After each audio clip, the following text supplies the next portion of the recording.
अस्सलामुअलैकुम, welcome to my channel Novel Lab Voice. तमाम video updates के लिए मेरे चैनल NLV को सब्सक्राइब करके बेल नोटिफिकेशन को ऑन कर दें। तो आइए सुनते हैं आज की वीडियो में मुसन्निफ़ा वाहिबा फ़ातिमा का novel black mirror have eyes, season 2 episode number 5। Mahavira bed पर घुटनों में मुँह दिए बैठी थी। फिर ख्याल आया, अब तक यहाँ से निकलने की कोशिश क्यों नहीं की उसने। उन पहरेदारों और खिदमतगारों का तो हाल वो देख ही चुकी थी। उसकी एक चीख पर जो ढेर हो जाते थे। वो चेहरे से आंसू साफ करती उठी। रात से दिन और फिर दिन से दोबारा रात हो चुकी थी। उसे यहाँ आए 24 घंटे हो चले थे, मगर अब तक उसने एक नवाला हलक से नीचे नहीं उतारा था। वो अपने कमरे में बैठा सुर्ख आंखें लिए उसकी एक एक हरकत देख रहा था, अपनी खिदमतगारों का हाल भी। मगर ये बात बाइस तकवीद थी कि उसका ये तड़पना मचलना उसका बाप देख रहा होगा। इसीलिए वो उसकी अकल ठिकाने लगाने उस रूम में नहीं गया था। मगर अब वो सीढ़ियाँ चढ़ रही थी। वयाम भी ब्लैक हुड पहने अपने कमरे से बाहर निकला था। हाथ में एक शीशी थी जिसमें सुर्ख रंग का काढ़ा था, जो उसे फेरी गार्डियन एमी ने दिया था उसकी चीखों का इलाज बताकर। महावीरा दरवाज़ा खोलती चली गई थी। बाहर निकली, ऊपर एक और कमरा था। अब किसी भी तरह इस कमरे से बाहर निकलना था। अजीब भयानक सा माहौल था। वो जल्दी से खिड़की खोलकर बाहर लॉन में कूदी, मगर बाहर कूदकर अपने ही मुंह पर दोनों हाथ जमाकर अपनी चीखों का गला घोटना पड़ा था, क्योंकि वह जो कोई भी इंतहाई भयानक मखलूक थी, कम से कम इंसान नहीं थी। अजीब स्या लिबास में वो पैरों के बगैर इधर से उधर उड़ते फिर रहे थे और चेहरों की जगह ढांचे थे। वो बहुत बुरी तरह खौफजदा हुई थी। छुपती छुपाती लॉन के घने दरख्तों से ग्रीन जोन पहुंची, जहां बड़े बड़े गमले एक ख़ास तरतीब से रखकर उनकी रो बनाई गई थी। वो एक रूम में दाखिल होकर पौधे के पीछे छुपी थी। यूँ महसूस भी हो रहा था कि जैसे पीछे कोई है। कोई आहट भी महसूस हुई थी। अब मेन गेट सामने था। इस तरफ काफ़ी अंधेरा था और उसकी दानिश में, जिससे वो किसी को दिखाई नहीं देख रही थी। वो उठी और तेज़ी से भागने को थी जब किसी की वहशियाना से गिरफ्त में फंसी। उसने महावीरा को दोनों बाजू से जकड़कर दरख्त से लगाया था और फिर उसका गला दबोचा। महावीरा ने सामने देखा तो एक मर्तबा फिर खौफ से झुरझुरी सी आई। वही स्याह सुर्ख आंखों वाला हेवला बिल्कुल उसके सामने था और उसकी तेज़ सांसों की जीरो बम से महावीर का चेहरा झुलस रहा था। प्रिंसेस, क्यों वक्त से पहले ही मरना चाहती हो? क्यों निकली उस कमरे से? क्यों भागी? वो गर्दन पर दबाव बढ़ाता बोला। महावीरा बहुत बुरी तरह तड़पी। अब वो कुछ और तो कर नहीं सकती थी, जब ही चीखने को मुंह खोला। मगर प्रिंस वयाम ने इतनी ही तेज़ी से उस शीशे का ढक्कन खोलकर वो काढ़ा महावीरा के गले में उंडेला था और अपनी गिरफ्त से उसे आज़ाद कर दिया। अब तमाशा जो देखने की बारी थी। महावीरा को लगा उसके गले में जैसे तेज़ाब उंडेल दिया गया है। तभी वो बुरी तरह तड़पती खांसती गला पकड़कर ज़मीन पर बैठती चली गई थी। महावीरा को सांस नहीं आ रही थी। आंखों में से मुसलसल पानी बह रहा था और अब चेहरा नीला पड़ चुका था। वयाम उसका नीला चेहरा देखकर उसके पास घुटनों के बल बैठा। हे, क्या हो रहा है तुम्हें? वो उसकी तशवीशनाक हालत से रूह तक कांपा था। उसकी दानिश में उसने महावीरा को कुछ ऐसा हरगिज़ नहीं पिलाया था कि वो इस तरह धीरे धीरे मरती। प्रिंस वयाम ने वो शीशी सूंघी और चेहरे पर हवाइयाँ उड़ने लगी थी। वो फेरी टोपिया का ताकतवर तरीन जादुई जहर था। एक खून की कै की थी महावीरा ने और फिर नींद जान होकर सर एक जानिब ढलक गया। वयाम ने उसका सर उठाकर गोद में रखा था। मुहाफिजो, शाही वैद को बुलाओ। वो धाड़ा। किंग वयाम की गमो गुस्से की इंतहा नहीं रही थी। उसे अपना दिल सूरज की तरह गहराइयों में डूबता महसूस हुआ था। इस इंतकाम के चक्कर में क्या वो भी एक कातिल बन जाएगा, या उसके हाथ एक मासूम जान के खून से रंग जाएंगे। डार्क हाउस में एक हलचल सी मच उठी थी। ये इतवार से अगला दिन था। मायावश अपने कमरे में तैयार होती मुसलसल उस नकाबपोश के बारे में सोच रही थी। उसने यूं क्यों कहा था कि वो मेरे ही वजूद का हिस्सा है? उफ, सोच सोच कर पागल हो जाऊंगी। वो झुंझलाती आज फिर अपना डिज्नी थीम का लिबास उठाती वॉशरूम गई, क्योंकि आज कॉलेज में स्प्रिंग फेस्टिवल था। मुख्तलिफ़ कॉलेजेस के लोगों ने उनके कॉलेज आकर आपस में टैलेंट का मुकाबला करना था, जिसमें सिंगिंग डांसिंग शामिल थे। बात लेते आईने में उसकी निगाह अपने गले में पड़ी शांत से दमकते उस अजीबो गरीब किस्म के लॉकेट पर पड़ी थी। 1 इंच लंबे चौड़े लॉकेट की शेप इंसानी शक्ल में ऐसी थी कि वो धड़ से आधा मरमेड और आधा ड्रैगन था, और वो आपस में यूं जुड़े थे कि उनको अलग करना तकरीबन नामुमकिन था। मायावश ने उस अजीब से लॉकेट को उतारने की कोशिश की, ये जाने बगैर कि जिसने वो पहनाया है अब तो वही उसे बस निकाल सकता है। उसकी गर्दन से बाकी दुनिया की कोई ताकत उसे अलग नहीं कर सकती है। मायावश ने हुक खोलने की कोशिश की, मगर बेफुसूल। वो ना गर्दन से निकल रहा था, ना किसी सूरत हुक खुल रही थी। उफ, भाड़ में जाओ, वो चिंचिलाकर कहती लिबास जेबे तन किए बाहर आ गई।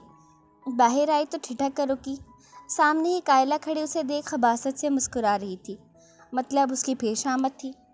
मायावश, आज आखिरी मर्तबा बोल रही हूँ, संजना को अपने साथ लाना है या नहीं? अब सब कुछ जान ही गई हो तो सुनो, कल वाली बलि से मेरी ताकतें बहाल हुई हैं, मगर आका को खुश करना बाकी है। आज अगर तुम उसे साथ न लाएं, फिर भी वो खुद यहाँ चली आएगी मरने के लिए।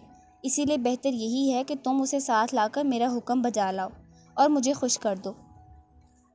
कायला ने अपना मकरू प्लान बताया था। ऐसा कभी नहीं होगा कायला, वो मेरी दोस्त है, और अब मैं किसी मासूम की जान से नहीं खेलने दूंगी तुम्हें और तुम्हारे उस शैतान आका को। जाने कहाँ से आई थी उसमें इतनी हिम्मत कि वो फंकारी थी, मगर कायला को उसकी इतनी हिम्मत पसंद नहीं आई थी। तभी आंखों में मकरू तीन शैतानी अज़ाइम लिए उसने अपने हाथों के दरमियान फिर से वही आग का गोला बनाया था। मायावश सहमी और 2-3 कदम पीछे लिए। कायला ने वो गोला मायावश के चेहरे की जानिब उछाला था। मायावश ने अपने हाथों से चेहरे के सामने क्रॉस बनाया। तब हवा में रोशनी का झमाका सा हुआ, उसका टैटू रोशन हुआ और मायावश के दाएं हाथ एक तिलिस्माती तलवार आई। वो गोला इस तलवार से टकराकर वापस आकर कायला को ही बजा था, जब वो तकलीफ से झाड़ी। मायावश ने हैरत से अपने हाथ में तलवार देखी।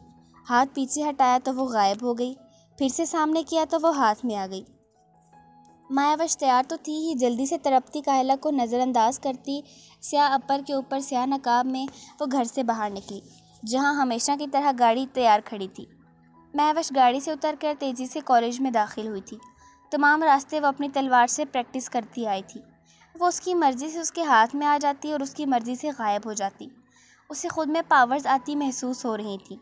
वो अब ज़मीन पर चींटी की भी बात सुन पा रही थी।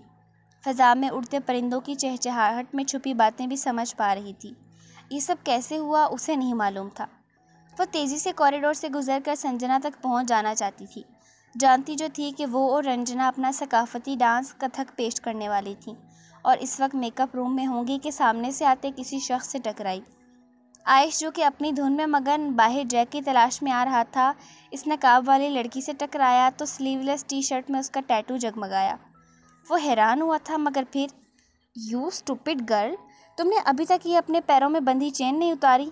उतारती हो या उठाकर कॉलेज से बाहर फेंको?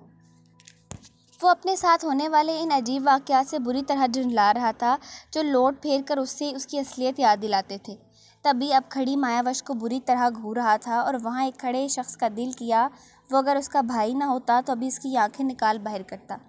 सुनो, तुम्हें मेरी ये चेन्स दिखाई देती हैं और सुनाई भी देती हैं, तो तुम मेरी हेल्प कर सकते हो। मैं किसी की कैद में हूँ, तुम मुझसे मुझे आज़ाद करवाने के लिए मेरी हेल्प करोगे? मायावश, जो अब इस सब से तंग आ चुकी थी, तभी उससे पूछ बैठी थी, मगर सामने भी आयश था।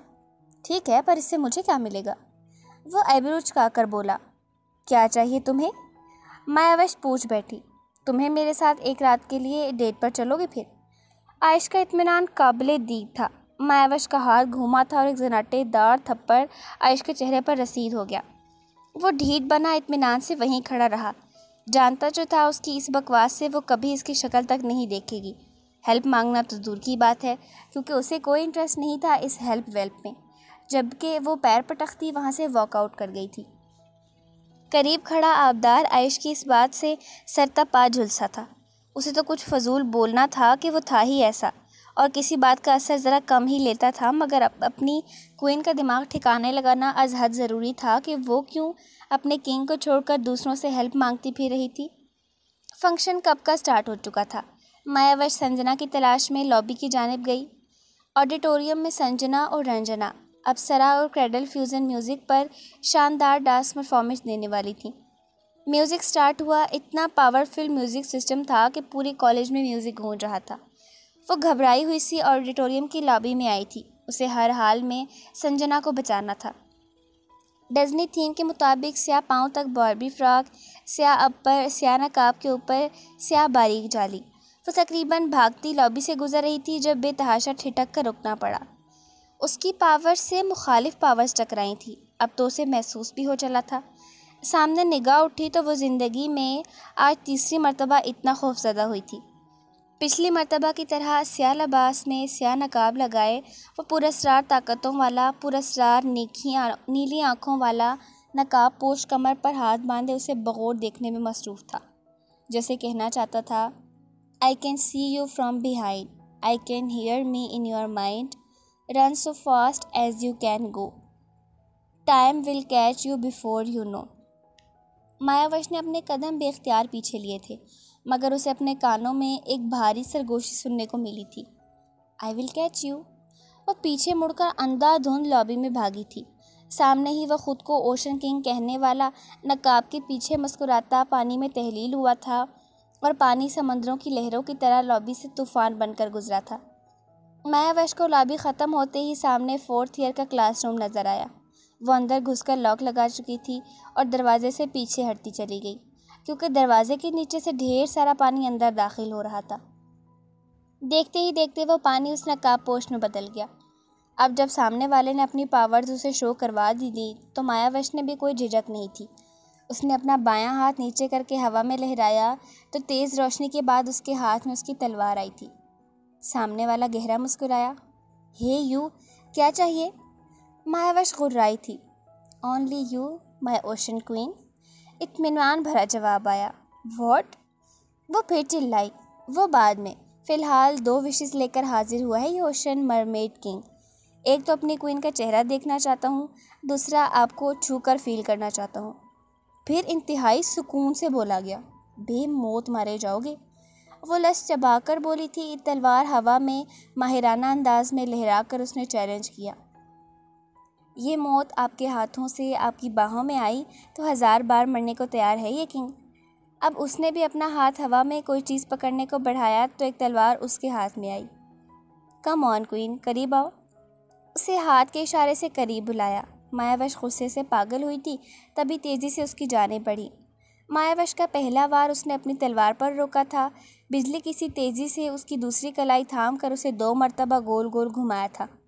तलवार उसके अपर में फंसा कर एक झटके से खींचा था। अपर के बाएं बाजू से चीथड़े हवा में उड़े थे।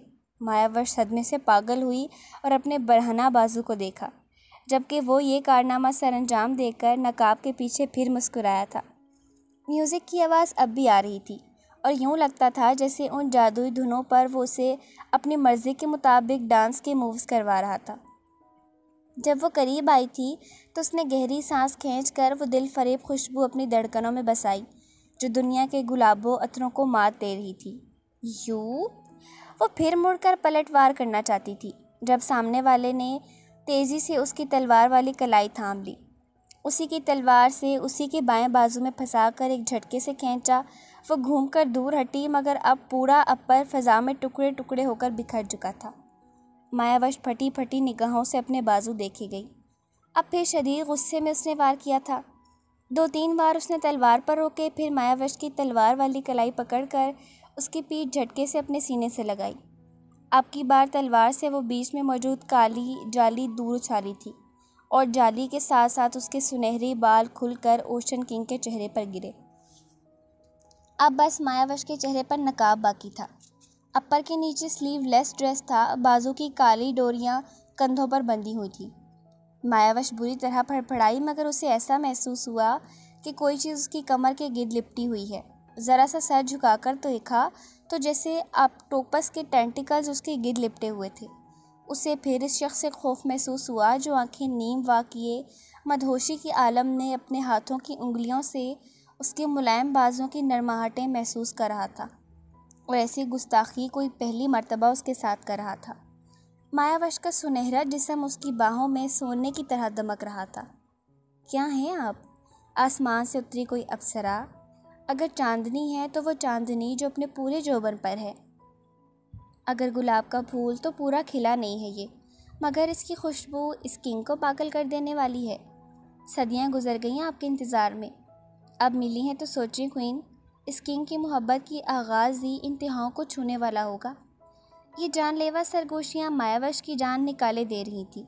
वो बुरी तरह मचली क्योंकि बाजुओं से डोरियाँ वो कंधों से नीचे सरका रहा था। क्वीन, यू नो व्हाट, ये किंग खुद पर से कंट्रोल खो रहा है और आपकी कसम ये मेरे साथ पहली मर्तबा हो रहा है। इस कदर भारी बोझल लहजा था कि मायावशा की जान लबों पर आई थी। कौन हो तुम? दूर रहो मुझसे, दर्दनाक मौत मारे जाओगे नहीं तो। वो चिल्लाई। उसने मायावशा को एक झटके से खुद से दूर किया था। आप शायद नहीं जानती क्वीन, आपको इस किंग के लिए बनाया गया है, तो बेहतर यही है उस आयश को खुद से कोसों दूर ही रखिएगा, नहीं तो वो मेरे हाथों ज़रूर मारा जाएगा। सामने वाले ने सरसराते लहजे में कहा तो वो फटी फटी निगाहों से उसकी पुरसरार नीली आंखों में देखी गई। एक अनदेखी ताकत ने मायावश को जैसे वहीं पत्थर का बना दिया था। उसका कमर से नीचे का धड़ हिल भी नहीं पा रहा था। वो धीमे कदमों से चलता उसके करीब आया और हाथ पीछे ले जाकर उसका नकाब खोलकर हटा दिया। वो काफ़ी देर उसके चेहरे का एक एक नक्श हिफ्स करता रहा था। अगर दुनिया पर हुस्न की कोई मूरत थी तो वो अभी उसके सामने उसकी क्वीन की शक्ल में खड़ी थी।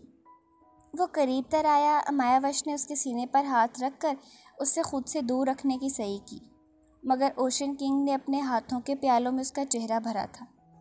मायावश ने उसके बाजू जकड़े।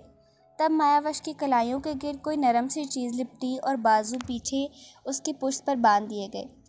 वो बुरी तरह कसमसाई, मगर किंग के एक इशारे पर रूम में अंधेरा छाया था। जो होने जा रहा था, मायावशा ने बहुत ज़ोर से आंखें बंद की थीं।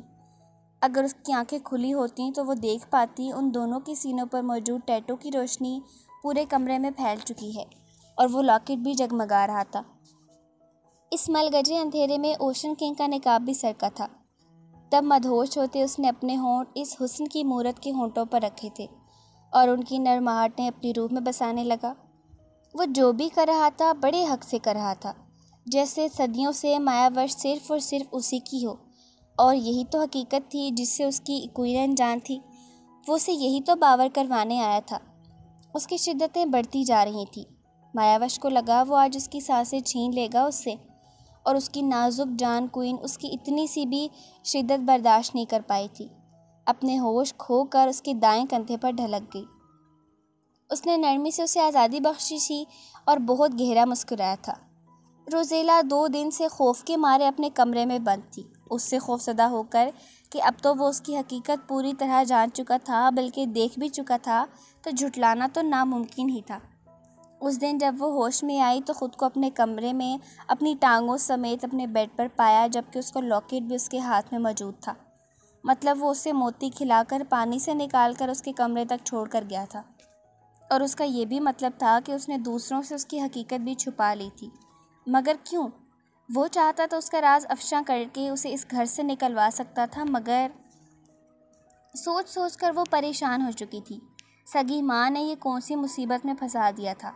मगर अब कमरे में भी सुकून नहीं आ रहा था। तभी वो झिझकती पिछली जानिब से कमरे से बाहर निकली थी। पूरे पैलेस में हू का आलम था, मगर इस सन्नाटे में समंदर की लहरों की शोरश ज़्यादा तेज़ आवाज़ें गूंज रही थीं। उसका दिल मचला। यूं ही नंगे पैर वो घूमकर पिछले लॉन से अगले लॉन तक आई थी और अब रुख बाहर की जानिब था। वो मेन गेट क्रॉस करती बाहर निकली तो बहुत खूबसूरत दिलकश नज़ारा उसका मुंतज़िर था। सर्द हवाएं समंदर के पानी से अटकिलियाँ करती शोर मचा रही थी। आसमान पर बादल छाए थे। वह मुस्कुराती आगे बढ़ी। समंदर की गीली रेत अब पाँव को छू रही थी।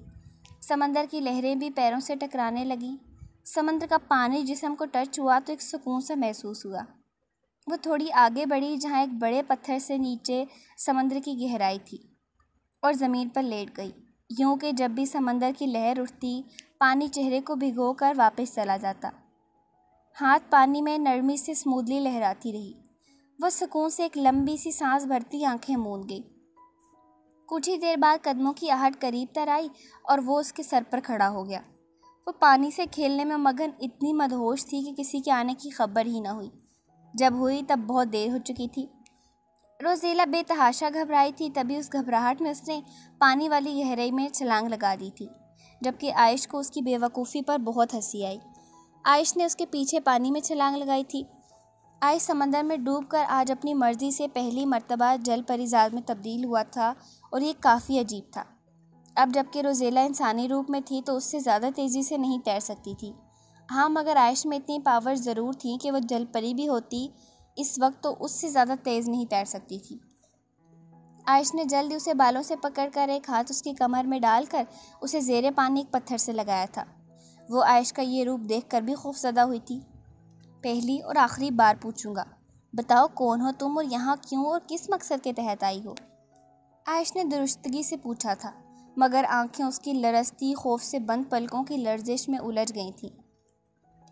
वो मैं गलती से इधर आ गई और वो इंसान मेरे पीछे पड़ गए। मैं भागी तो आप लोगों से टकरा गई। मैं अपने घर से बहुत दूर निकल आई और गुम हो गई। कोई मकसद नहीं है मेरा, आप यकीन करें। वो अटक अटक कर बोली थी। सिचुएशन ऐसी थी कि वो आइश के कुशादा सीने से लगी थी, इसीलिए अब निगाहें झुकाकर बात कर रही थी। आइश उसके पूरे चेहरे का तवाफ़ करने में मसरूफ़ था। और अपना ये रूप क्यों बदलती हो? इसका क्या ख़ास मकसद है और हमें ही क्यों मिली? आइश अब भी मुतमईन नहीं हो पा रहा था। ये लॉकेट मेरी मासी ने मुझे हिफाजत के लिए दिया था। अब इंसानों के दरमियान एक जलपरी बनकर घूमूं, इसीलिए रूप बदलती हूँ और मैं इत्तेफाक से इधर आई। मुझे नहीं पता आप कौन हैं। रोज़ेला का झूठ बोलते हुए दिल डगमगाया, मगर जी कड़ा करके ज़बान नहीं फिसलने दी। मेरी एक बात कान खोलकर सुनो लड़की। आइश ने उसे वार्न करना ज़रूरी समझा। अगर बाद में मुझे पता चला कि तुम यहाँ किसी मकसद के तहत आई थी तो वो हशर करूँगा कि न पानी में रहने के काबिल रहोगी न ज़मीन पर, समझी? आइश ने एक झटके से उसके बाल छोड़े थे। आइश चौंका था क्योंकि उसकी तवज्जो अपने चारों तरफ घूमी तो देखा पत्थरों से हज़ारों की तादाद में लॉबस्टर्स रेंग कर उनके आसपास पहुंच चुके थे। रोज़ उन्हें देखकर सहमी थी और लाशऊरी तौर पर आइश से लगी थी क्योंकि वो तादाद और जसामत में बड़े बड़े थे और अब अपने क्लॉज और एंटीनास फैला फैला कर उन्हें दिखा रहे थे, जिसका मतलब था कि वो इश्तियाल में हैं और हमलावर होने वाले हैं। शायद ये इलाका उनका था जिनमें वो दोनों घुस आए थे और उन्हें यह बात पसंद नहीं आई थी। ये हमला करने वाले हैं आइश? रोज़ रुहासी हुई। डरपोक और नाजुक दिल जलपरी पहले कब इन झमेलों और मुसीबतों में पड़ी थी, जबकि सामने खड़े उस शख्स की सारी तवज्जो खुद के सीने से लगी इस डरपोक जलपरी की जानिब थी, जिसके सुर्ख नाजुक लबों से अभी अभी उसका नाम अदा हुआ था और इत्मीनान काबिल दीद था। रबिश, ये हमला करेंगे जो मेरे दोस्तों की मरगूब ग़िज़ा हैं? वो इत्मीनान से बोला था। इधर शायद इन लॉबस्टर्स को भी उनकी बात पसंद नहीं आई थी, तभी हज़ारों की तादाद में वो उन दोनों पर पिल पड़े थे। रोज़ एक चीख के साथ बहुत बुरी तरह उनके सीने से चिपकी मुँह इसकी गर्दन में दिया। आइश जाने क्यों पर मुस्कुराया था। उसकी कमर के गिर्द बाजू लपेट कर सख्ती से उसे खुद में भींचा। A very cowardly mermaid. उसके कान में सरगोशी की थी, मगर उस पर असर नहीं हुआ था। वो हनूज़ खौफ से लरज़ रही थी। आइश का इत्मीनान तो इसलिए बरकरार था कि वो उन तक पहुंच ही नहीं पा रहे थे। एक हसार सा था जिससे वो टकरा टकरा कर दूर उछल रहे थे। आइश ने हाथ के एक झटके से इशारा किया था। वो लोबस्टर्स समंदर से निकलकर साहिल समंदर से दूर उछल कर गिरे थे। अब उन्हें प्रिंस से गुस्ताखी की सज़ा के तौर पर इंसानों की खुराक बनना था सिर्फ। आइश उसे सतह पर लेके आया था। पल भर में रूप बदला और उसे बाजू में उठाए पानी से बाहर निकला। रोज़ ने हनूज़ उसके सीने में कबूतर की तरह आंखें बंद करके मुंह छुपाया हुआ था। लगता है तुम्हें यह प्रिंस कुछ ज़्यादा ही पसंद आ गया है, तभी लीच की तरह चिपकी हुई हो मुझसे। कहो तो अपने बेडरूम ले जाता हूँ तुम्हें। वो उसकी कुर्बत से झुंझलाया था, तभी चिढ़कर बोला। इधर रोज़ शर्मिंदगी के मारे सुर्ख पड़ी, झटके से उससे अलग होकर उसके बाजू से उतरी और तेज़ कदम उठाती घर की राह ली। उफ़, ये एला मासी तो इतनी अच्छी हैं, उनका ये बदतमीज़ बेटा किस पर गया? वो दिल ही दिल में बुड़बुड़ाती गेट से होकर अपने कमरे में गायब हुई थी। पीछे उसकी निगाहों ने दूर तक उसका ताक़ुब किया था। तुम्हें मेरे इतने करीब नहीं आना चाहिए था मरमेड गर्ल। अब इस बात का बदला भी लूँगा तुमसे, वो भी सूद समेत। वो दांत कचकचाता वहाँ से वॉकआउट कर गया। वयाम अपने पीछे हाथ बांधे खड़ा लहू छलकाती निगाहों से एमी को देख रहा था, जबकि एमी दिल ही दिल में उसकी तो रूह फना हो चुकी थी, मगर ज़रा हिम्मत करके ख़ुद को मुतमईन ज़ाहिर कर रही थी। हिम्मत कैसे हुई आपकी ये करने की? क्या मैंने ये बोला था कि उसे जहर देना है? बताइए। बोला था मैंने एक मर्तबा भी। वयाम की धार ब्लैक हाउस में गूंजी तो एमी एक कदम पीछे की दाने बुसली थी। मुझे लगा आप यही चाहते हैं, तभी उसे यहाँ लाए, दुश्मन की बेटी को मारने के लिए। तो जब मकसद ही यही था उसे लाने का, तो मैंने इसीलिए। वो मिनमिनाई। किसने कहा? मैंने कहा था आपसे कि उसे मारना है। वयाम एक मर्तबा फिर चिल्लाया था। तो फिर आप उसे यहाँ क्यों लाए? एमी ने पूछा तो वयाम उसके रूबरू आकर खड़ा हुआ था और उसके तेवर से घबरा कर एमी के गले में गिटली से उबर कर मासूम हुई। ये मैं कम से कम आपको बताना ज़रूरी नहीं समझता, और अब आप यहाँ से अपनी शक्ल गुम करें और मुझे इस दुनिया में नज़र नहीं आएंगी आप। सुना आपने? वयाम ने हुक्म सादिर किया था, तभी वो वहाँ से गायब हुई थी। ये रात बहुत भारी थी वयाम पर, और उससे अगली रात भी। 2 दिन से उसका शाही तबीबा से इलाज जारी था, मगर शाही तबीबा कुछ खातिर ख्वाह खबर नहीं दे रही थी। अब भी बाहर कॉरिडोर में वो इधर से उधर बेचैनी से चक्कर लगा रहा था। पहरेदारों, एंस्ट्रेस क्यों नहीं पहुंची हैं अभी तक? वो जाने क्यों हर बात पर चिल्ला रहा था। तभी ब्लैक हाउस पर रोशनियों की बहार उतरी थी। रोशनी के झुमाके से हुए और एंस्ट्रेस ज़मीन पर ज़हूर पजीर हुई। क्या हुआ मेरे आका, आप परेशान हैं? वो जानती तो थी, मगर व्यायाम से सुनना चाहती थी। अफसोस से अपने किंग को देखा, जो इंतकाम की राह पर चलता अब खुद अजियती का शिकार भी हो रहा था। उसने कमरे की जानिब इशारा किया। एंस्ट्रेस उस कमरे में दाखिल हुई जहाँ शाही वेद एक नाजुक से वजूद के ऊपर झुकी हुई थी। उन्हें देखकर उनकी ताज़ीम में झुकी। वो एक नन्ही सी बिना पंखों वाली परी लगती थी, जो कि अब सुर्ख शाही लिबास मतलब पैरों तक फ्रॉक में व्यायाम के बिस्तर में दबी जालियों के अंदर बेसुध लेटी हुई थी। रंग नीला सा पड़ चुका था। एंट्रेस आगे बढ़ी और उसकी नब्ज़ चेक की, जो बहुत धीमी थी। उसका फूल सा चेहरा मुरझाया हुआ था, मगर तब भी वो इस कदर मासूम और ख़ूबसूरत लग रही थी कि एक मर्तबा तो एंट्रेस भी मबहूत रह गई, जो खुद फेरी गार्डियंस की मलका थी। क्या सूरत हाल है वैद? बहुत ख़तरनाक। बचने की कोई उम्मीद नज़र नहीं आती एंट्रेस, सिवाय एक तरीके के जिसकी किंग व्यायाम कभी इजाज़त नहीं देंगे। शाही वैद ने मायूसी से कहा। वो क्या? बताइए, मैं किंग व्यायाम को बता दूंगी। इस छोटी मासूम से बिना पंखों वाली परी को इस हालत में पहुंचाने वाले आखिर किंग व्यायाम ही तो हैं। अगर बचाना चाहेंगे तो बचा लेंगे, नहीं तो एक कातिल तो ज़रूर बन जाएंगे। एंस्ट्रेस जानती थी वो सुन रहा था, तभी ये सब बोला था। ये सुनकर व्यायाम ने अपने जबड़े भींचे। फिर शाही वैद ने जो बताया कि तिलस्मी हिकमत की किताब में इस जहर का इलाज क्या है, तो एक मर्तबा तो किंग व्यायाम ने भी बेयकीनी से एंस्ट्रेस की जानिब देखा था, जैसे कहना चाहता हो ये कैसे हो सकता है।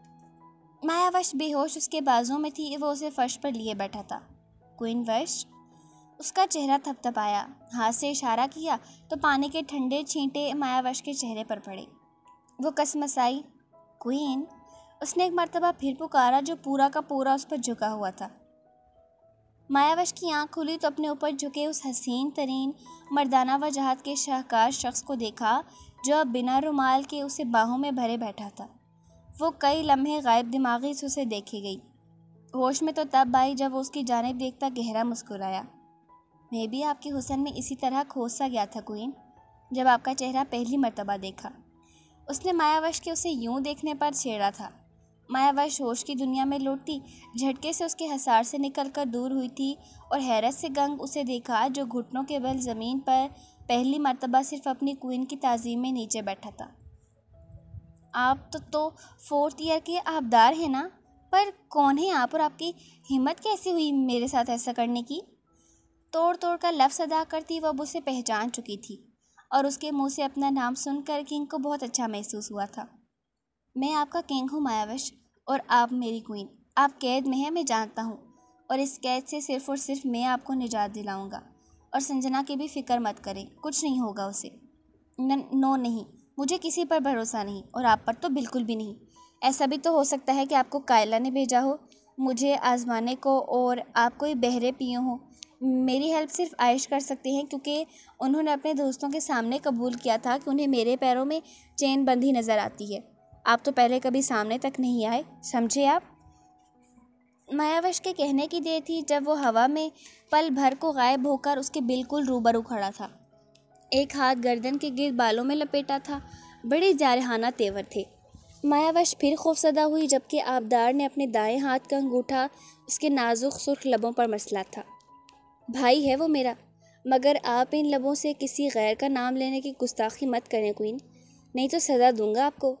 ये किंग तो आपकी मोहब्बत में इस कदर डूबकर पागल हो चुका है कि हम दोनों में से किसी एक को चुनने की भी मोहलत नहीं दी है मेरी मोहब्बत ने आपको, और ये लॉकेट पहना दिया मैंने आपको।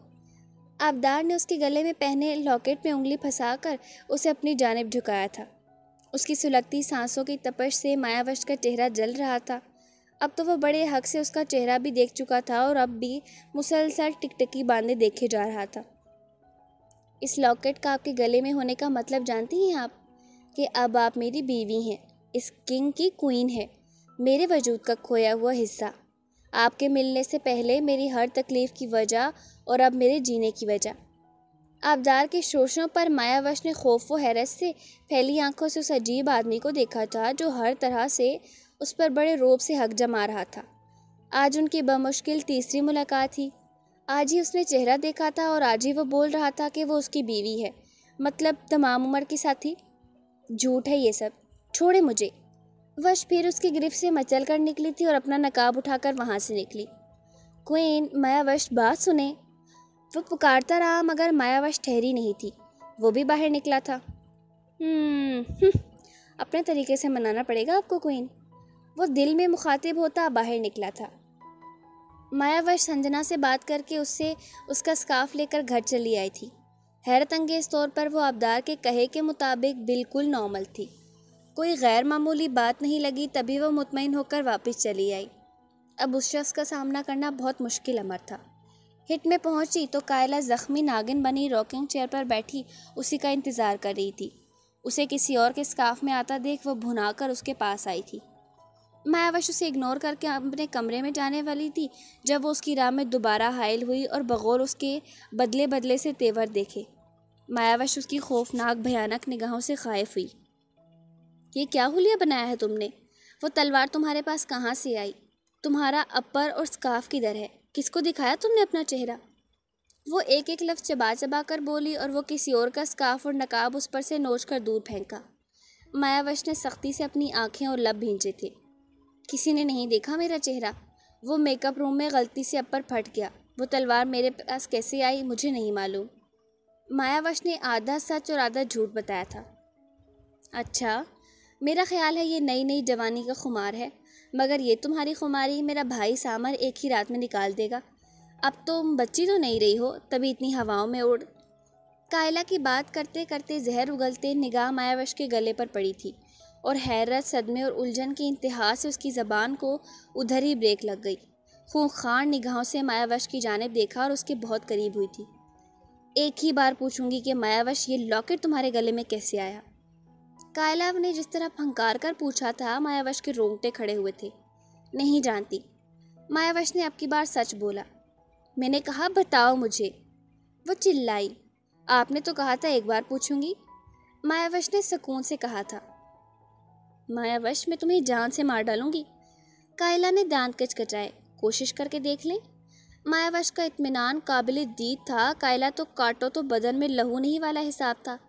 उसने अपना हाथ उठाया था, उसके नाखून 4-4 इंच लंबे हो गए। वो उनसे मायावश पर हमला करना चाहती थी, मगर मायावश का हाथ तेज़ी से घूमा और उसकी तलवार से कायला के नाखून हाथों से अलग होकर ज़मीन पर पड़े थे। कायला तड़पती पीछे हटी। मायावश जल्दी से अपने कमरे में चली आई। दरवाज़ा लॉक करके लंबे लंबे सांस भरने लगी। इतनी हिम्मत दिखा तो रही थी, मगर जानती थी अभी कैद में है।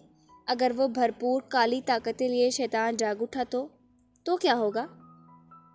अजलान हल्की नौक के साथ अबदार के रूम में दाखिल हुआ था, जहां वो सरशार सा बेड पर लेटा था।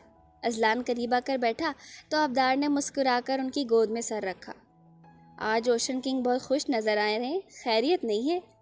अजलान ने उसके घने बालों में हाथ फेरा। वो मुझे मिल गई डैड, और यू नो व्हाट, मैंने उसे वो लॉकेट भी पहना दिया।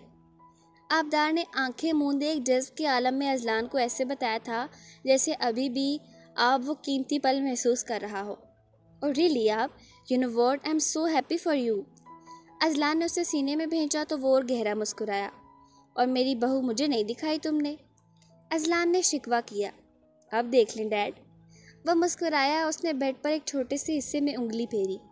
शीट पानी की तरह लहराने लगी। तब उसमें एक रिफ्लेक्शन सा बना था, जिसमें वो स्टडी टेबल पर बैठी इन्हिमाक से कुछ लिखने में मसरूफ़ थी।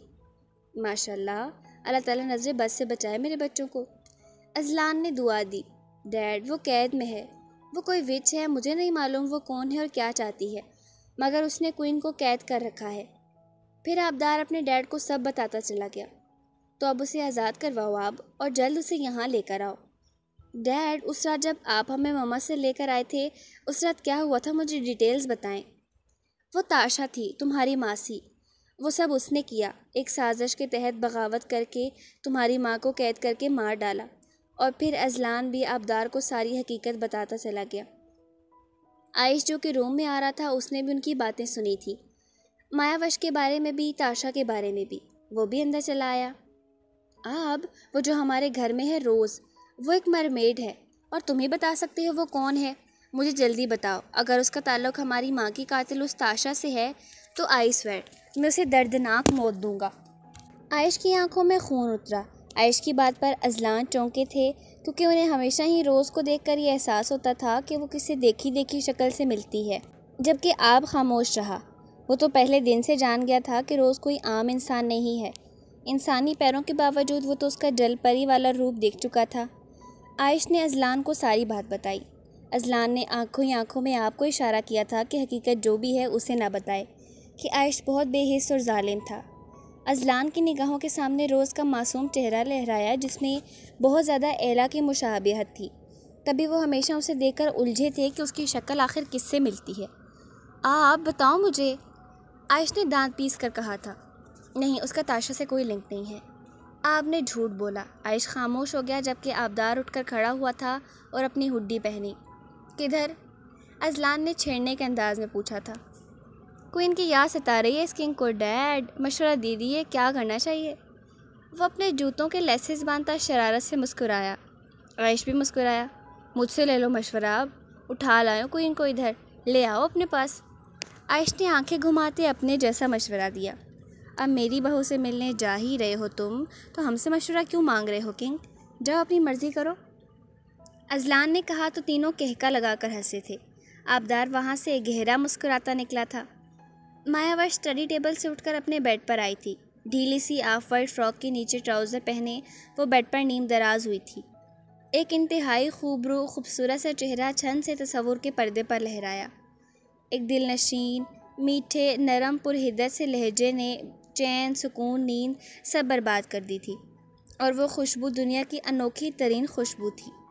वो पुरतपिश दहकता लम्स उसकी ज़िंदगी का अब तक का अनोखा तरीन एहसास था। मायावश के जहन में झुमाका सा हुआ था। वो झटके से उठकर बैठी थी। हाँ, जिस दिन कायला ने उसे ज़ख्मी किया था, उस दिन अगली सुबह उसे अपने कमरे से वही खुशबू आई थी। तो मतलब उसी ने उसके ज़ख्म पर मरहम लगाया था। वही खुशबू उसे रॉयल पैलेस में महसूस हुई थी। मतलब रॉयल पैलेस में भी वही उसके पीछे था। उसकी ज़िंदगी में हर जगह वही तो था। मायावश ने अपने गले में मौजूद उस लॉकेट को मुट्ठी में भींचा। उसी दिन, जिस दिन ये उसके गले में आया था, उसी दिन मायावश को वो तलवार मिली थी और वो उस खबीस चुड़ैल से अपनी हिफाजत कर पाई थी। मायावश ने लॉकेट को दाएं हाथ में थाम कर अपने सामने करके नरमी से उस पर उंगली फेरी। इस लॉकेट का आपके गले में होने का क्या मतलब है जानती हैं आप? कि अब आप मेरी बीवी हैं, इस किंग की क्वीन हैं, मेरे वजूद का खोया हुआ हिस्सा, आपके मिलने से पहले मेरी हर तकलीफ़ की वजह और अब मेरे चैन और सुकून जीने की वजह। भारी गंभीरता से भरपूर बोझल लबो लहजे में की गई जानलेवा सरगोशियाँ फिर कानों में गूंज उठीं। मायावश के लबों ने मीठी सी मुस्कान को छुआ। ऐसे कैसे हो सकता था कि वो दिलो जान से, रूह से एक हों और मायावश के दिलो दिमाग और हवासों पर वो सितमगर बहुत बुरी तरह सवार न हुआ हो। वो जब से उससे मिली तो थी, दिन रात पल पल उसी के बारे में तो सोच रही थी। उसके ख्याल और तस्वुर से जान छुड़ाने को सर झटक कर दाएं तरफ करवट ली। वर्षा को हवा में नमी का एहसास हुआ, मगर हर ख्याल की नफ़ी करके आंखें ज़ोर से बंद कर लीं। वो अभी अभी बुखारात में तहलील होकर खिड़की से अंदर दाखिल हुआ था। वो परी पैकर उसकी मुखालिफ सिम करवट लिए लेटी हुई थी। वो बहुत नरमी और इंतहाई खामोशी से उसकी पुश्त पर आकर नीम दराज हुआ था, कोई भी आहट किए बगैर। मगर ऐसा कैसे हो सकता था कि वो जो उसी के वजूद का एक हिस्सा थी, उसकी मौजूदगी कैसे न पहचान पाती। अपने पीछे पुश्त पर बहुत करीब ही बेड पर किसी की मौजूदगी का एहसास हुआ था, और जब वो लेटा होगा तब बेड पर पड़ता दबाव भी उसे महसूस हुआ था। मायावश ने तकिया शिद्दत से मुट्ठियों में भींचा। अभी अभी जो उसके ही बारे में सोच रही थी, चोरी पकड़े जाने के डर से चेहरे पर हवाइयाँ उड़ी। अब तो वो खुशबू सोते जागते उसकी सांसों में समाई रहती थी, जाके वो खुशबू में बसा उसके बेतहाशा करीब हो। आबदार जो कि दाएं हाथ की मुट्ठी बनाकर सर के नीचे रखे उसके करीब नीम दराज सा बगौर उसे देखा, जो ऑफ वाइट लिबास में सोने की तरह दमक रही थी।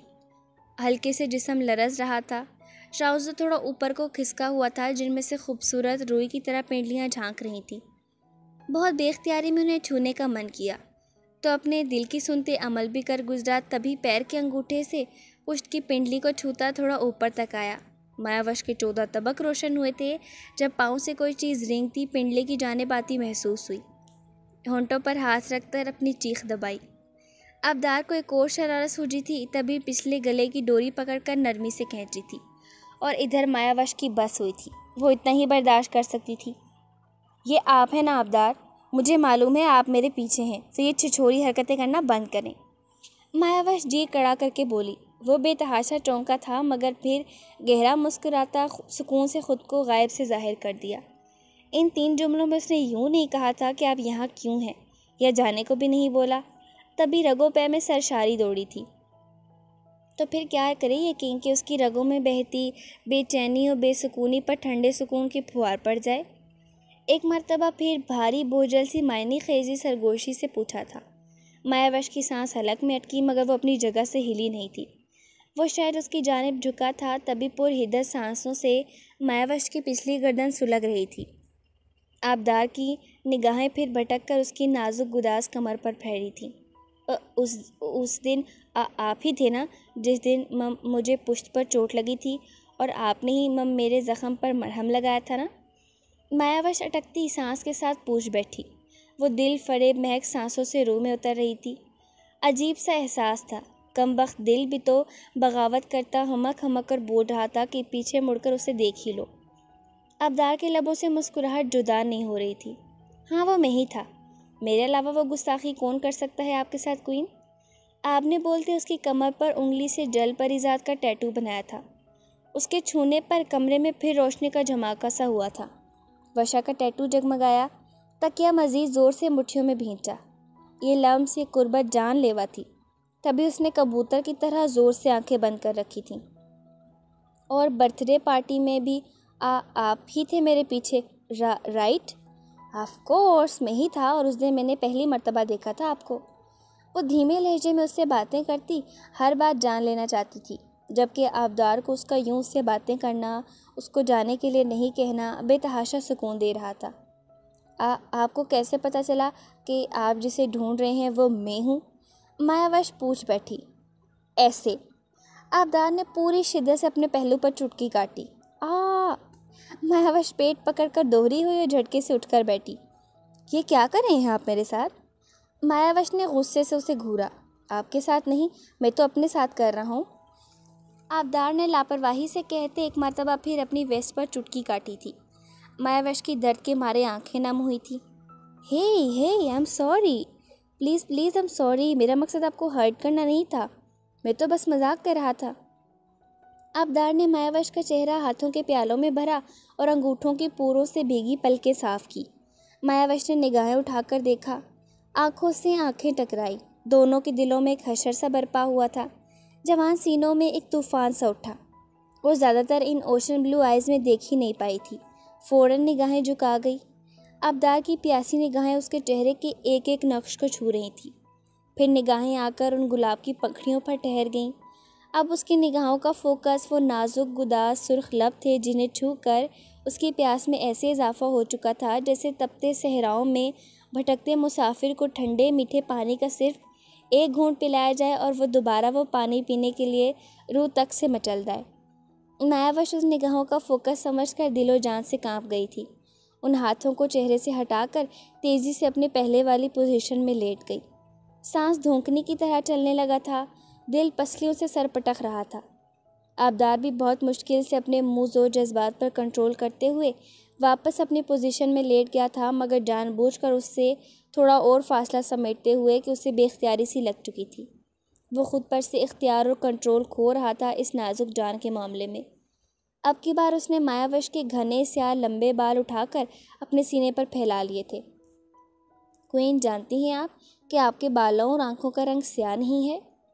आबदार ने उसके बालों को अपने चेहरे पर गिराकर पूछा था। जानती हूँ, मायावश ने बमुश्किल कहा। वो अब अपने बालों की वजह से परेशान थी, जिनसे अब वो खेलने में मसरूफ़ था।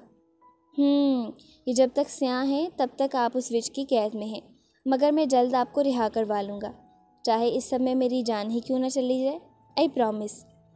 आबदार ने कहते उसे फिर से छूना चाहा था, जो वो झटके से उठकर खड़ी हुई थी। चेहरा तैश व इश्तियाल से लाल भभूका हो चुका था और आंखें लाल अंगारा। आबदार ने हैरत से उसे देखा, जो अब तक तो बिल्कुल ठीक थी। अब ऐसा क्या हो गया था, ये इसने ऐसा क्या बोल दिया जो वो यूं भड़की थी। आप जाइए यहाँ से, अभी के अभी। मायावश ने दरवाजे की जानिब इशारा किया था। वो अपने लब काट कर जाने क्या बर्दाश्त करने की कोशिश में हलकान हो रही थी। मगर क्वीन, मैंने कहा जाए यहाँ से।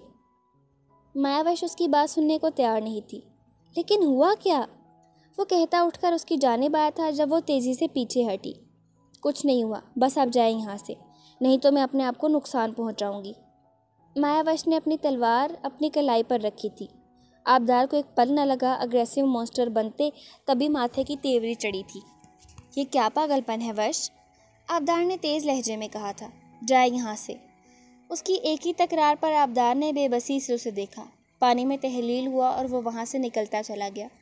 मायावश ज़मीन पर बैठकर तड़प तड़प कर रोई थी। वो छुप छुपाकर रॉयल पैलेस से निकली थी। रात की गहरी तारीकी हर तरफ छाई थी। ऐसे में उसे बाहर निकलते खौफ भी महसूस हो रहा था, मगर जाना ज़रूरी था कि रोज़ेला को पैगाम मौसूल हुआ था कि उसके लिए कोई पैगाम आया है, इसीलिए उसे निकलना ही पड़ा। वो नहीं जानती थी कि उसकी बदनसीबी उसके ताक़ुब में है। आयश ने अपने रूम की विंडो से उसे हैरत से देखा था। वो तो पहले ही उस पर शक कर रहा था, पागल नहीं था। अपने डैड को आपको इशारा करते भी देख चुका था। तभी चेहरे पर ख़तरनाक तासुरात लिए वो फ़ौरन रूम से बाहर निकला था और अब पानी में तहलील हुआ उसके ताक़ुब में था। वो रॉयल पैलेस से निकलकर तेज़ी से चलती अपने हिट की जानिब गई थी, जो कि समंदर की लहरों पर ही बना हुआ था। लकड़ी से बनाया गया छोटा सा हिट साहिल समंदर पर बना हुआ था, जिसके नीचे पानी की लहरें गुजरती थीं। वो हिट तक पहुंची, हिट में दाखिल हुई। ताशा के भेजे गए पहरेदार उसकी ताज़ीम में झुके थे। कैसी हैं प्रिंसेस? मैं ठीक हूँ, क्या पैगाम था? वो बेचैनी से हाथों की उंगलियां मरोड़ती बोली। हमें नहीं दिया पैगाम क्वीन ताशा ने, बल्कि वो खुद अपनी बेटी से मिलने आई हैं। चलें हमारे साथ। वो बोलकर हिट का दरवाज़ा खोलकर पानी में उतरे थे, जबकि आयश वहीं जैसे पत्थर का बन चुका था। सर पर आसमान गिरा था। हैरत और सदमे से उस चेहरे की मासूमियत को देखा, जिसने शुरू दिन से उसे अपनी जाने मुतवज्जे किया था, जिसने उसके दिल में अपने लिए नरम गोशा पैदा किया था। मगर वो तो सरासर धोखा और फरेब था। असली रोज़ तो अब उसके सामने थी। वो खामोशी से उनका ताक़ुब करता रहा था। कुछ ही दूर जाकर वो तीनों पानी की गहराई में उतरे थे। आयश भी पानी के साथ पानी बना उनके पीछे गया था। सामने ही ताशा बड़ी व्हेल मछली पर सवार उसका इंतज़ार कर रही थी। उसे देख लपक कर उसकी जानिब बढ़ी। माँ को देखकर रोज़ का चेहरा बिल्कुल किसी तासुर से आरी सपाट सा था, जबकि ताशा ने आगे बढ़कर उसे सीने में भींचा था। मेरी बच्ची, मैंने अपनी प्रिंसेस को बहुत याद किया। ताशा ने उसका चेहरा चूमा था, मगर वो जानती थी ये सब दिखावा था, झूठ था। आपको कुछ कहना था? रोज़ेला ने सपाट से लहजे में पूछा। हाँ, मैंने सुना कि एला के बेटे मिल गए तुम्हें यह पता चला कि उनमें से ओशन किंग क्वीन है? नहीं माँ, मुझे अभी ये मालूम नहीं हुआ। रोज़ेला का दिल किया अपनी माँ की इस कदर बेहिसी पर धाड़े मार मार कर रोए, जिसने एक बार भी ये नहीं पूछा था कि वो किस हाल में थी और इंसानों की दुनिया में कैसे रह रही थी। बस उसे तो ओशियाना के तख्त की पड़ी थी। जल्द अज जल्द पता करो रोज़ेला, वक्त नहीं है मेरे पास। पता करके उसे अपने हुस्न के जाल में फंसाओ और दूसरे को मेरा दिया गया जहर दे देना। अपना मकसद जल्द पूरा करो, जिसके लिए मैंने तुम्हें उनके पास भेजा था। ताशा का लहजा शहद में डूबा हुआ था, मगर आंखों में खबासत थी। मैं जल्द कोशिश करूँगी। रोज़ेला ने अपनी जान छुड़ाने को माँ की हाँ में हाँ मिलाई। जानती जो थी उसकी बेहिस माँ पर किसी चीज़ का असर नहीं होने वाला था, ना उसकी मिन्नतों का, ना फरियादों का। ओह मेरी प्यारी बेटी, मुझे फ़ख्र है तुम पर। अब मैं चलती हूँ, अपना काम एहतियात से करना। वो उसका मुंह चूमकर चली गई। रोज़ेला ने सर्द सी सांस भरी। तैर कर हिट में जाने के बजाय रुख रॉयल पैलेस की जानिब था। वो जल्दी से ग्लास वाल के नीचे से रॉयल पैलेस के पूल में दाखिल हुई। आहिस्तगी से पूल से निकलकर अब उसका रुख पोर्च से गुजरकर बैक साइड की जानिब बने अपने कमरे की तरफ था। आयश की निगाहों से शोले से लपक रहे थे और रोज़ेला को मालूम नहीं था कि उसकी मौत उसके बिल्कुल पीछे है। एक कार के पास से गुजरते बहुत अचानक उसे किसी ने दबोच कर उसके हाथ कमर पर बांधकर उसका चेहरा कार की बोनट से लगाया था। उसने चिल्लाने को मुंह खोला था मगर आयश ने उसका स्कार्फ गले से निकाल कर उसके मुंह में ठूंस दिया था। वो बुरी तरह मचली मगर आयश ने अपनी बेल्ट निकाल कर उसके हाथ भी बांध दिए थे। तेज़ी से कार के पिछली जानिब का दरवाज़ा खोल कर आयश ने उसे अंदर धकेला था।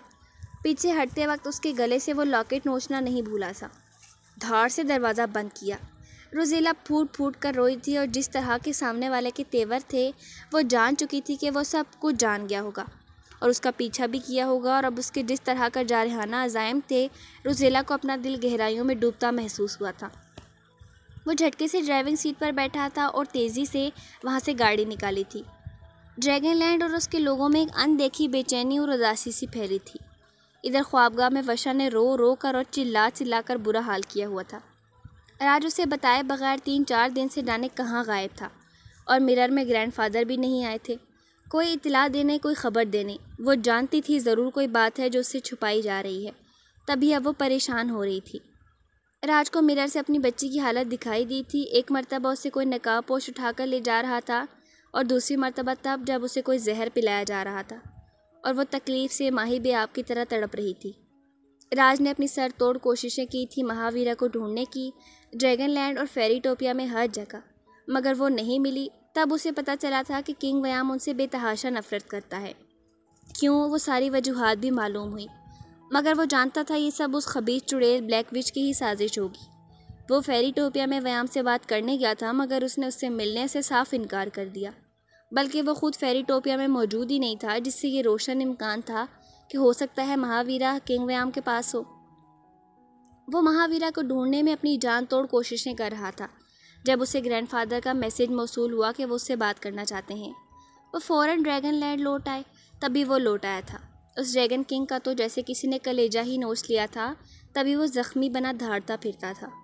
वर्षा से मिलने से पहले वो मखसूस कमरे में मिरर के सामने आया था। यस ग्रैंडफादर, राज ने दुख भरे लहजे में कहा था। अच्छी खबर है राज, खुश हो जाओ। ड्रैगनलैंड की अगली क्वीन को उसका किंग मिल गया है, मगर वो बेखबर है। जाओ उसे रास्ता दिखाओ। ग्रैंडफादर की बात पर राज ने हैरत से उन्हें देखा। मैं तुम्हारी बड़ी बेटी मायावश की बात कर रहा हूँ राज, ग्रैंडफादर ने कहा तो राज की आंखों में चमक सी आई। ग्रैंडफादर, आपको मालूम था कि वो कहाँ है तो हमें बताया क्यों नहीं? राज का सदमे के मारे बुरा हाल हुआ। कैसी बातें करते हो राज, अगर मालूम होता तो बताना देता। मगर अब कुछ ऐसा हुआ है कि ड्रैगनलैंड से प्रिंसेस की तलवार गायब होकर उसे मिली है, जिसका यही मतलब, यही इशारा है कि उसका किंग उसे मिला है और उस तलवार के ज़रिए उस तक पहुंचा। मगर अभी वो ब्लैक विच और सामर के ऐसे काले जादू के ज़ेरे असर है कि ना हम उससे मिल सकते हैं ना वो ड्रैगनलैंड आ सकती है। हाँ, मगर उसे इस सब से निजात का तरीका ज़रूर बताया जा सकता है। ग्रैंडफादर ने तफसील बताई। कैसा तरीका ग्रैंडफादर? राज ने पूछा। उसे और उसके किंग को सफ़ेद रोशनी से बनी तलवार बनानी पड़ेगी। फिर ग्रैंडफादर ने राज को तमाम तफसील बताई थी। वह बगौर सुनता रहा। इतने दिनों बाद कुछ सुकून सा आया था। ग्रैंडफादर, महावीरा, राज ने सर झुकाकर कहा। उसकी भी फ़िक्र मत करो राज, वो भी मिल जाएगी। वो सही सलामत है, परेशान मत हो, क्योंकि मैं वो देख पा रहा हूँ जो तुम नहीं देख पा रहे, ठीक है ना? ग्रैंडफादर ने कहा, मगर वो मुतमईन नहीं था। मगर वो बहुत तकलीफ़ में नज़र आती है ग्रैंडफादर। राज ने बेबसी से अपने बाल मुट्ठियों में जकड़े। नहीं, वो ठीक है, जाओ क्वीन से मिलो, उसे मुतमईन करो और फिर जैसा कहा ज़मीन पर जाकर बिल्कुल वैसा करो। जो हुक्म ग्रैंडफादर। वो झुका, मिरर से हेवला गायब हुआ। वो जल्दी से वर्षा से मिलने को ख्वाबगाह की जानिब गया क्योंकि उसके पास वक्त नहीं था। महावीरा ने मंदी मंदी आंखें खोली तो कई लम्हे तो वो सोचती रही वो कहाँ है और इतनी देर तक क्यों सोती रही है। मगर फिर सब याद आता गया तो वो झटके से उठ बैठी थी। मगर फिर रूम का दरवाज़ा एक बार फिर से खुलने की आवाज़ पर वो बुरी तरह डर कर सहम गई। गाड़ी झटके से एक फार्म हाउस के पोर्च में रुकी थी। आयश ने एक मरतबा आंखें ज़ोर से बंद करके अपने गमो गुस्से पर काबू पाने की कोशिश की थी, मगर बेसूद। उसे जोश से नहीं, होश से काम लेना चाहिए था। उसकी गाड़ी में इस वक्त उसकी माँ की कातिल की बेटी मौजूद थी, जो अब भी उनमें से किसी एक को फांसने और एक को मारने आई थी। वो कैसे ना पागल होता। धार से डोर खोलकर बाहर आकर उसने पिछला डोर खोला था, उसे बाजू से घसीटकर बाहर निकालकर अपने कंधे पर डाला और अंदर की जानिब रुख किया। अंदर एक रूम में आकर उसे बुरी तरह ज़मीन पर पटका था। रोज़ेला सिसक पड़ी। मुंह में उसने स्कार्फ ठूंस रखा था और हाथ पीछे बेल्ट से बांध रखे थे। वो करवट के बल ज़मीन पर लेटी अपनी बदकिस्मती पर फूट फूट कर रो रही थी। आयश चेयर घसीटकर उसके पास लाया था और बैठकर अपनी टांग पर टांग रखी और बगौर उसे देखा जो अब बेबसी से तड़पती रोने में मसरूफ़ थी। मैंने तुम्हें क्या पूछा था, क्या कहा था?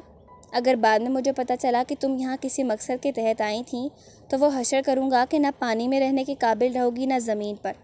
तुमने मुझे हकीकत क्यों नहीं बताई थी? आयश ने लाइटर से सिगरेट सुलगाई थी और वो सिगरेट उसकी आंखें करीब लेकर गया। वो मचलती नफ़ी में सर हिलाने लगी। आयश ने उसके मुंह से स्कार्फ बाहर खींचा। वो बुरी तरह खांसने लगी। आयश ने सुलगती सिगरेट उसके बाजू पर रखी थी। वो अजियत से चीख उठी। हिचकियों के दौरान उसने बोलने की कोशिश की। मम, मैं नहीं आना चाहती थी यहाँ, मगर उसने। झूठ, यू लायर। आयश ने दुरुस्तगी से उसकी बात काट कर उसका गर्दन दबोच कर उसका सर ज़रा झुकाकर अपने घुटने पर रखा था। मासूम और हसीन चेहरा लाल सुर्ख पड़ गया था दबाव की वजह से। वो इतनी नाजुक थी कि ज़रा सी खींचातानी करने पर उसके जिस्म पर जा बजा आयश के वहशी लम्स और गर्दन गले पर उंगलियों के निशान आ चुके थे। उसके आंसू निकल कर आयश के हाथों में जज्ब हो रहे थे। आयश की निगाहें उसकी भीगी पलकों से होती हुई सुर्ख छोटी सी नाक और दुधिया वजूद पर ठहरी, जिस पर उसकी पुरतशद्दुद कार्रवाइयाँ एक जुल्म की दास्तान लिख चुका था। आयश अचानक झटके से खुद से दूर बैठ पर उसे पटका, जैसे वो कोई लीच हो जो उसकी रगो जान से बुरी तरह चिमट जाएगी। यहीं सड़ कर मरोगी रोज़ीला जान। तुम्हारी माँ भी तड़पेगी अपनी बेटी के लिए, ऐसे ही जैसे हम पल पल तड़पे अपनी माँ के लिए। उसने दांत पीस कर कहते सिगरेट दूर उछाली और वहाँ से निकलता चला गया। वो बेतहाशा रोती। काश उस सितमगर को ये बता सकती कि उसके होने ना होने से उसकी माँ को रत्ती बराबर भी फ़र्क नहीं पड़ने वाला था। उसके जाने के बाद मायावश तड़प तड़प कर रोकर उठी थी। आईने के सामने जाकर खड़ी हुई और बगौर अपनी आंखें देखी। उसके आई बॉल्स मज़ीद स्याह होकर बड़े होते जा रहे थे, जिसका मतलब था उसके वजूद का सामर के कब्ज़े में होने का वक्त हुआ था, जिसका मतलब था वो अनकरीब जागने वाला है। तब तक उसकी आंखें स्याह पड़ती, स्कैलरा का तमाम हिस्सा ख़त्म हो जाएगा और जिस दिन ये हुआ वो दिन सामर के जागने का दिन होगा और उसकी एक पुकार पर मायावश उसके पास चली जाएगी। कहीं भी किसी भी हालत में किसी के भी पास हुई उसको जाना पड़ेगा। वो तब तक मुकम्मल तौर पर उसके बस में हो जाएगी। तब उनके रिश्ते का क्या होगा? मायावश आबदार के बारे में एक मर्तबा फिर सोच कर चीख चीख कर रोई थी। वो तो मुकम्मल उस शैतान के बस में हो जाएगी, तो उनके दिलों में नोखेज़ कोंपल की तरह फूटती इस मुँह ज़ोर मोहब्बत का क्या होगा? क्या गुजरेगी आबदार के दिल पर? और अगर आबदार को उसकी आंखों के सामने कुछ हो गया तो क्या वो सह पाएगी? जो अपनी दोस्तों के लिए इतनी हसास हो चुकी है, वो अपनी मोहब्बत को अपनी आंखों के सामने कुछ होते देख पाएगी? कभी भी नहीं, मर कर भी नहीं। मेरा तो पहले ही आगे पीछे कोई नहीं। मैं इस सब से लड़ते अगर मर भी गई तो कौन पूछेगा? मगर वो नहीं, कभी नहीं। इस सब में मैं उसे आँच भी नहीं आने दूंगी। आज जब उसके मुंह से उसके मरने की बात सुनी थी तो वो डर गई थी, रूह तक कांप उठी थी। तो उसे अभी इसी वक्त से खुद से दूर करना ज़रूरी हो गया था। इससे पहले वो मज़ीद कदम उसके जाने बढ़ाता, मायावश को अपने कदम पीछे लेने थे। इसीलिए उस दिन भी उसे भेज दिया और उससे अगले दिन मायावश कॉलेज ही नहीं गई। वो उसके हेट में आया था, मगर उसे ना पाकर दोबारा वापस चला गया। वो जानबूझकर कायला के कमरे में छुप गई थी। फिर उससे अगला दिन भी यूं ही गुजरा। वो नहीं जानती थी वो कितनी बड़ी बेवकूफ़ी करते हुए ऐसा करके एक ओशन किंग के गुस्से, तैश और इश्तियाल को हवा दे रही है। वो ये नहीं जानती थी कि वो तो मायावश के मिलने पर उसका गम और गुस्सा कम हुआ था। वो नहीं जानती थी उसका गुस्सा, कहर, अजाब अगर नाजिल हो गया तो इस दुनिया को लहरों के कहर से कोई नहीं बचा सकता था। फेरीटोपिया के सिटी हॉल में जश्न का सा समा था। आज एंशंस के हुक्म पर फेरीटोपिया की रस्मों के मुताबिक इस जश्न में आई गई परियों में से किंग व्याम ने अपने लिए दुल्हन और फेरीटोपिया के लिए क्वीन का इंतखाब करना था। तभी रंगो खुशबू का एक सैलाब सा था जो हॉल में सिमट आया था। फेरी town, magic वुडो, pink forest, girls फेरीटोपिया के हर इलाके से परियां आकर यहाँ मौजूद थीं और इधर उधर लहराती, बल खाती, इतराती फिर रही थी। और जिसके लिए ये एहतमाम हुआ था वो दुनिया जहाँ की बेजारिये चेहरे पर सजाए तख्त पर बैठा था। इस वक्त पूरे परिस्तान की कोई ऐसी चीज़ नहीं थी जो किंग व्याम को अपनी जानिब राग़िब कर सकती। जाने क्यों?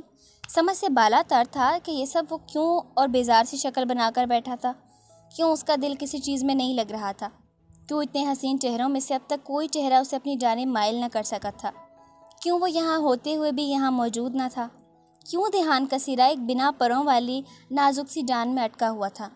उसकी मासूमियत, उसका भोलापन, सहमी हिरनी सी आँखें, नाजुक गुदाज वजूद, वो बेख्तियार नाजुक हसीन, उसकी तमाम तर तवज्जो फेरीटोपिया से हटकर ज़मीन पर एक छोटे से घर में थी। आज 2 दिन हो चुके थे उसे यहाँ आए और उसकी खुद की ख्वाहिश पर ही तो ये रस्म तय पा रही थी। शायद वो ये सोच रहा था कि इस कदर हसीन चेहरों में उसे कोई तो ऐसी मिल जाए जो उसके दिलो दिमाग से वो सोचें निकाल कर बाहर करे। परियां शाही स्टाइल में बहुत स्मूथली मूव करती रक्स में मसरूफ़ थीं। जब वो झुंझलाकर तख्त से उठा, आप लोग यहाँ तशरीफ़ लाए उसके लिए शुक्रिया, मगर मेरी तबीयत मुझे कुछ ठीक नहीं लग रही, इसीलिए ये रस्म फिर कभी अदा की जाएगी। दावत ताम का शानदार एहतमाम किया गया है, आप लोग दावत से सैर होकर यहाँ से रवाना हो सकते हैं। वह बोल कर उठकर पहले अपनी ख्वाबगाह में आया था। जब यहाँ भी सुकून न आया तो झुंझला कर फेरी टाउन एंस्ट्रस के घर गया था। एक बड़े से गुलाब के फूल में एंस्ट्रस का घर था। वो दरवाजे तक आया तो पत्ती खुद ही पीछे हट गई। वो दाग देकर अंदर दाखिल हुआ। सामने ही एंस्ट्रस एक पत्ती पर बैठी कोई किताब पढ़ने में मसरूफ़ थी। किंग व्याम, वो उठकर झुकी। आइए, कोई ख़ास बात जो गरीब खाने पर तशरीफ़ लाया? एंस्ट्रस मुस्कुराई। एंस्ट्रस, ये किस मुसीबत में फंसा दिया आपने मुझे? फिर झुंझलाई आवाज़ में बोला था। किस मुसीबत की बात करें हैं किंग व्याम? एंस्ट्रस को मालूम था वो क्या बात कर रहा है, मगर अनजान बन गई। एंस्ट्रस की निगाहों के सामने उस दिन का सारा मंजर घूम गया जब शाही वैद्य ने महावीरा का ये इलाज बताया था कि किंग व्याम को परिस्तान की रस्मों के मुताबिक उस लड़की से शादी करनी पड़ेगी। उन रस्मों के बाद जब किंग व्याम उसके हाथ में शाही ख़ानदान की अंगूठी पहनाएगा, तब उस अंगूठी के कोहिनूर क्रिस्टल में ही इतनी ताकत होगी कि वो उस लड़की के जिस्म से फेरीटोपिया का ताकतवर तरीन जहर चूर सके। शायद एमी ने उसे यह जहर दिया ही इसलिए था कि उसका तोड़ सिर्फ फेरीटोपिया के किंग के पास था। इसके तोड़ का जो तरीका था उसे किंग व्याम कभी भी करने का सोचेगा भी नहीं। मगर हैरत अंगेज़ तौर पर किंग व्याम ने जब उसे अपने हाथों से जहर दिया और अपने हाथ खून से रंगे नज़र आए तो वो सब कुछ कर गुजरा जो उसकी ज़िंदगी के लिए अशद ज़रूरी था। अब वह दुनिया जहाँ की उकताहट लिए एंस्ट्रस के सर पर सवार था। एंस्ट्रस, आपने और उस शाही वैद्य ने मुझे किस मुश्किल में डाल दिया है? आपने क्यों करवाई वो शादी? वो झुंझला कर बोला था। वो महज उस बिना पंखों वाली परी की जान बचाने के लिए किया गया एक अमल था। तो भूल जाए उसे और उस अमल को। कैसे भूल जाऊँ एंस्ट्रस? शादी हुई है पूरी रस्मों के साथ, कोई मजाक नहीं हुआ। वो दांत पीस कर बोला था। भला जानी दुश्मन की बेटी से शादी करने की क्या तुक बनती थी? आप क्यों उसको जहन पर सवार कर रहे हैं किंग व्याम? आप सुकून से अपने लिए बीवी और फेरीटोपिया के लिए कोई मुंतखब करें। आप क्यों सोच रहे हैं इसके बारे में? बात दरअसल ये है एंस्ट्रस कि उस लड़की ने मेरा सुकून बर्बाद कर दिया है। मैं कुछ भी सोच नहीं पा रहा। अब तभी अपने लिए बीवी मुंतखब करूँगा जब उसे मौत के घाट उतार दूँगा। वो दांत कचकचाता वहाँ से निकला था, जबकि एंस्ट्रस गहरा मुस्कुराकर सुकून से अपने साहब काम में मशगूल हो गई। वो अपनी कनपटियाँ सहला रहा था। उसने मुझ पर जादू कर दिया है या कुछ और, शायद अपनी आज़ादी के लिए। तभी मेरा दिलो दिमाग कुछ और सोच भी नहीं पा रहा। मैं छोड़ूंगा नहीं तुम्हें, बिना पंखों वाली चमगादड़। वो गुस्से से तन फन करता फेरीटोपिया से ज़मीन की तरफ उड़ा था। आबदार ने कितनी कोशिश की थी मायावश से बात करने की। ये नाराज़गी के बाद का पहला दिन था जब वो सारा दिन भीड़ भाड़ में रही। मतलब जानबूझकर आबदार को मौका नहीं दिया था अपने करीब आने का या मुखातिब करने का। कॉलेज के ऑफ टाइम में वो उसके पीछे लपका था। मायावश, वश, क्वीन, वो पुकारता रहा मगर वो आंसू करती वहाँ से निकल गई। रात को वो उसके कमरे में आया था, वो वहाँ नहीं थी। आबदार का कहर सवा नेज़े तक पहुँच चुका था। फिर जब अगले दिन कॉलेज में वही तमाशा हुआ, उसने मायावश को मुखातिब करने की कोशिश की मगर उसने नहीं सुनी। आबदार ने डाइस को एक किक रसीद की थी। वहाँ से निकलते तमाम स्टूडेंट्स चौंके थे, जबकि मायावश को झुरझुरी सी आई थी। वो वहाँ से जो तेवर लिए निकला था, मायावश को किसी अनहोनी के होने का डर सताने लगा। कुछ ही देर में उसको लाहक खदशे सच भी होने लगे। एक तूफ़ान उठा था समंदर की जानिब से जो सब कुछ तहस नहस करने के दर पे था। फ़ज़ा में पानी का भूचाल सा था जो बरपा हुआ था। हर तरफ तबाही और बर्बादी होने लगी। लोगों की चीखों पुकार हर सू फैलने लगी। स्टूडेंट ज़लज़ला सा महसूस होने पर डर के मारे चीख से रहे थे। मायावश ये सब देखकर कुछ सोचकर बाहर आई थी। ये सब यकीनन उसके बेपनाह गुस्से और इश्तियाल का नतीजा था। वो अपनी गाड़ी की जानिब गई तो कायला ने उसे देख लिया था। वो भी उसके पीछे आई, मगर तब तक मायावश उसके चेले की गर्दन पर अपनी तलवार रखकर गाड़ी लेकर निकल चुकी थी।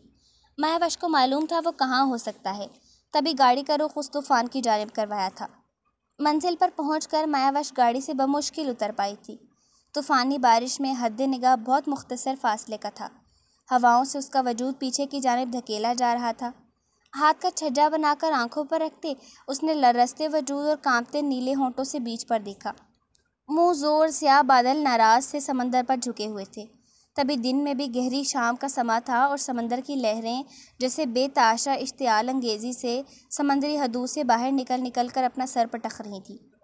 मायावश कदम आगे बढ़ा रही थी, मगर हवाएं और तेज़ तीन बड़ी बारिश की पुछाड़ उसे पीछे धकेल रही थी। थोड़ी आगे आई तो हस्बे तवक्को वो उन लहरों का बेताज बादशाह हाथ फ़ज़ा में फैलाए आसमान की तरफ मुंह उठाए खड़ा था, और उस वक्त उसीले ओशन किंग से निकलने वाली रेस बादलों और समंदर की लहरों में तबाह कुन तुग़यानी सी बर्पा करके रुए ज़मीन पर पानी की एक भूचाल पैदा कर रही थी, जिसे आम इंसान सुनामी का नाम दे रहे थे, मगर कोई नहीं जानता था कि ये गम व गुस्से से पागल हुए ओशन किंग का तैश व इश्तियाल था जो ज़मीन पर कहर बनकर नाजिल हो रहा था। मायावश ने अपना नकाब उतार कर दूर उछाला और उससे कुछ फासले पर उसकी पुश्त पर आन रुकी।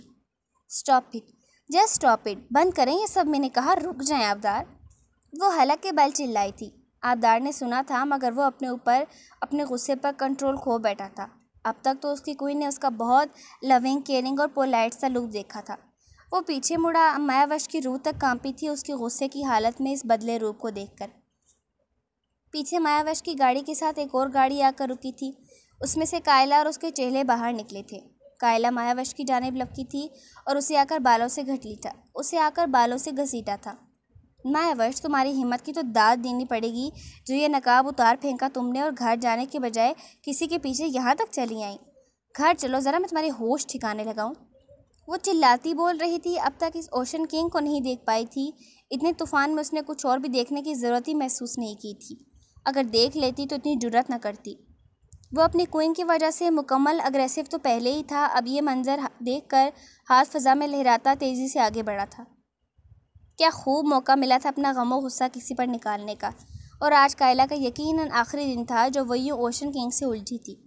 आबदार के हाथ में उसकी तलवार आई थी। कायला उसे बालों से घसीट रही थी और दो साहिब उसे दबोचे हुए थे। आबदार ने सबसे पहले आकर कायला के हाथ पर वार किया था। उसका बाजू तन से जुदा हुआ था। मायावश की दिल दोस्त चीख फ़ज़ा में बुलंद हुई थी, मगर आबदार रुका नहीं था। इन स्याह नकाब पोशों के खून आलू टुकड़े और चीथड़े आसपास पानी में गिरकर बह रहे थे। ये भयानक और दहशतनाक मनाजिर देख मायावश के खौफ से इंतहा से बुरा हाल था। अपने होंठों पर हाथ रखे चीखें दबाती वो लट्ठे की तरह सफ़ेद पड़ती कार से जा लगी थी। कौन हो तुम? और कायला को मज़ीद बोलने का वक्त नहीं मिला था जब आबदार ने अपनी तलवार उसकी आंख में घुसाई थी और वो दिमाग के आर पार हुई थी। अब आबदार कायला के टुकड़े टुकड़े करने में मसरूफ़ था और मायावश चेहरे पर हाथ रखे कोने में दुबकी चीख चीख कर रो रही थी। पूरा एरिया खून में नहा गया था। खून अब पानी में जा बजा बह रहा था। जब टुकड़े करने को मज़ीद कुछ न मिला तो वो रुका और पीछे मुड़कर देखा। तलवार गायब करता वही जारहाना तेवर लिए मायावश की जानिब बढ़ा था। मायावश ने खुद को फ़ज़ा में झूलते महसूस किया तो चेहरे से हाथ हटाए, मगर ख़ुद को इस गुस्सैले किंग की बाहों में पाकर उसके जिस्म से जान निकली थी जैसे। आबदार, नीचे उतारे मुझे। वो लरसता वजूद से खौफ से थर थर कांपती बोली। उसके सीने पर हाथ रखकर पीछे को धकेला, मगर वो खामोश था और उसी खामोशी से उसे लिए समंदर की जानिब बढ़ा था। नो आबदार, नहीं, बिल्कुल नहीं। उसके इरादे भांप कर उसकी रूह फना हुई थी, मगर वो कुछ भी सुने बगैर उसे लिए समंदर की गहराइयों में उतर गया था। मायावश ने लंबा सा सांस खींचकर ऑक्सीजन अपने मुंह में भर ली और सहमी निगाहों से उसे देखा। वो उसे लिए गहराई में उतरा था। ये एक महल नुमा सा घर था और इस घर की खुशकिस्मती थी कि आज ओशन किंग ने उसे रौनक बख्शी थी। पिंक कलर का महल देखने लायक था जो जा बजा सच्चे मोतियों से सजा था, जिसमें दाखिल होकर वो एक कमरे में दाखिल हुआ और नरमी से उसके बेड पर मायावश को उतारा। कहाँ गया गुस्सा, कहाँ गया कहर। उसकी क्वीन अपने पैरों पर चलकर उस तक आई थी। वो ज़रा अच्छे से वेलकम तो कर लेता और ज़रा क्वीन के होश तो ठिकाने लगा देता। आबदार ने देखा वो अब भी अपनी गाल ऑक्सीजन से फुलाए हुए है। आबदार ने नरमी से उसके गालों पर मुक्के बजा दिए। वो नासमझ अब तक समझ नहीं पाई थी कि वो पानी में सांस ले पा रही है। वह जो उसके जारहाना तेवरों से बहुत ज़्यादा डरी हुई थी, अब बेड पर पीछे की जानिब खिसकी, मगर आबदार ने उसके पाँव खींचकर उसे बेड पर गिराया था और उस पर हावी होता मुकम्मल उस पर झुका था।